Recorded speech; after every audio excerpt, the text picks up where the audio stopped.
On the first day of Christmas. Olá galerinha do Pincelada do Saber, estamos aqui para mais um vídeo. Esse vídeo ele será breve porque eu não tenho tido muito tempo, mas eu não poderia deixar passar em branco a data que nós estamos comemorando hoje. Para algumas pessoas comemorando, para outras não é tanta comemoração assim e para outras é indiferente.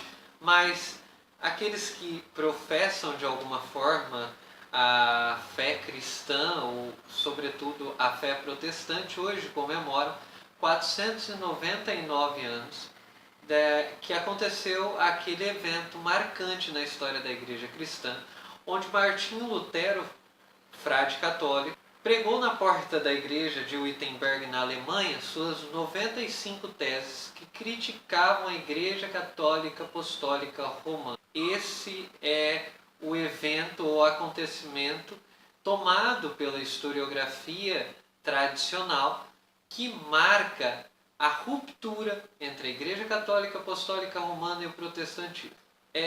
Existiam alguns questionamentos relacionados à Igreja Católica e é por isso que Lutero prega suas 95 teses. Existiram 95 teses, mas algumas delas diziam sobretudo em relação às indulgências. O que eram as indulgências? Valores pagos para a obtenção dos lugares no céu. Se você tinha um parente então que estava no purgatório, que não tinha a condição de sair do purgatório, você ia até a igreja, pagava um determinado tanto, rezava não sei quantos terços, Ave Maria, ou melhor dizendo, Pai Nosso, subia a escada, enfim, fazia todos aqueles rituais e então o seu parente, através da bula ou do atestado papal, ele sairia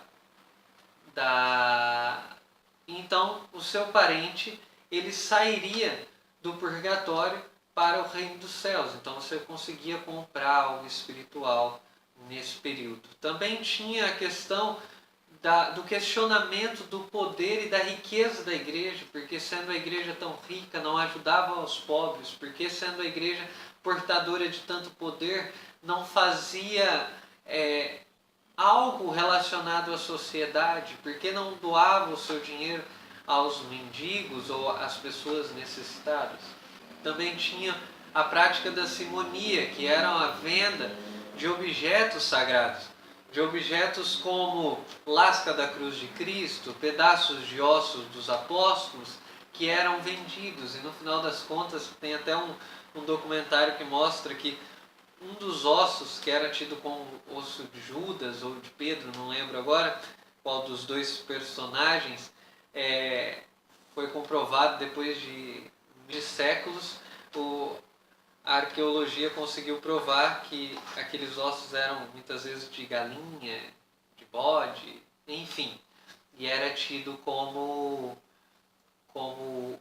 ossos divinos, sagrados, e as pessoas pagavam muito dinheiro por isso. A reforma protestante, eu estou dizendo aqui no âmbito mais teológico nesse vídeo, porque logo em seguida eu vou fazer uma ponderação mais histórica e social, mas por um âmbito mais teológico, eu acho que a reforma protestante ela é importante no âmbito religioso, pelo menos por alguns pontos. O primeiro ponto é que ela trouxe a reivindicação da religiosidade no âmbito mais pessoal. Nesse sentido, a fragmentação da unidade religiosa possibilitou uma espiritualidade mais pessoal, mais individual, mais da pessoa, não tomada completamente por uma instituição organizacional chamada de Igreja Católica Apostólica Romana, que direcionava todo o quesito da salvação. Porque logo, se a reivindicação da reforma protestante tinha como um dos seus pilares a salvação pela fé, a fé ela é pessoal, ela não é institucional, ela não é coletiva, ela é do âmbito pessoal. Então eu não sou salvo somente pela a Igreja Católica Apostólica Romana, mas eu sou salvo pela minha fé em Cristo Jesus, e isso é de um âmbito mais individual e não institucional. A reforma trouxe a possibilidade de divulgação do Evangelho entre os leigos, a espiritualidade guardada sobre as 7 chaves, ou nos latins da época, porque todas as escrituras sagradas tinham o latim, por isso era muito tempo de estudo para que você se tornasse alguém dentro da Igreja Católica, justamente para você ter a possibilidade de ler os escritos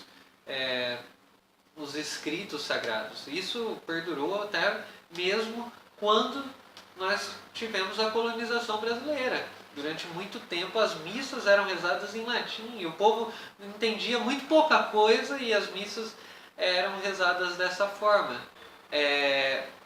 Já o protestantismo trouxe desde sua origem a ideia de viabilizar o diálogo e a pluralidade através das escrituras, porque nesse sentido nós temos de mãos dadas caminhando tanto a reforma protestante quanto o surgimento da imprensa. A imprensa possibilitou a divulgação da fé cristã entre os leigos também.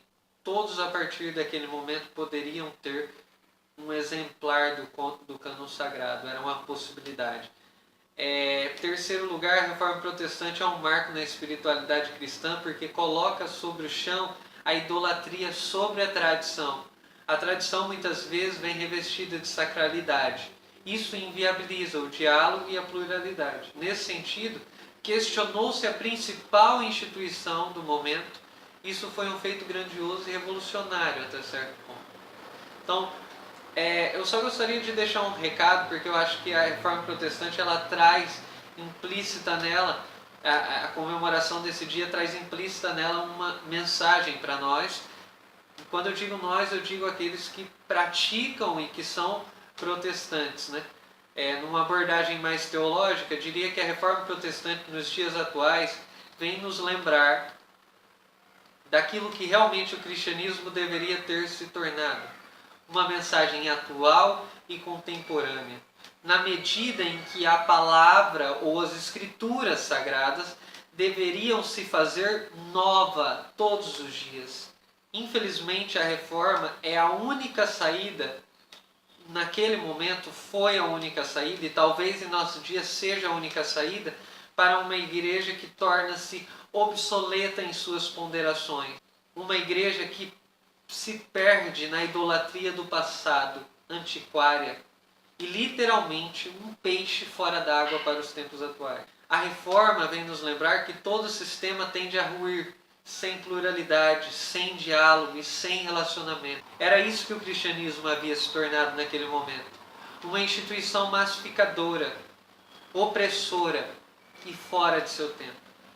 Não teremos outro caminho se as pessoas não entenderem que Jonathan Edwards, John Wesley, Calvino, Agostinho, Tomás de Aquino foram importantes para o seu tempo e para a sua geração, mas não são deuses, não são intocáveis, não são inquestionáveis. Precisamos romper as fronteiras da tradição, precisamos alargar as nossas fronteiras e continuar em nossos dons infindáveis no decorrer da história, numa alusão explicitamente tiliquiana. É necessário coragem para ousar pensar. É necessário coragem para nos reinventarmos. Por outro lado, penso que não esgotamos também a essência cristã deixada pelos apóstolos. Seus atos e seus feitos continuam a reverberar em nossos corações, canções e necessidades. Precisamos retornar às Escrituras, mas não mais enviesados pelos autores do passado, mas enviesados por nós, pelo nosso olhar, pelo nosso tempo, em diálogo, em relação com a essência cristã ou com a mensagem deixada pelos apóstolos. Suspender toda relação que seja hierarquizante e engessadora. É isso aí.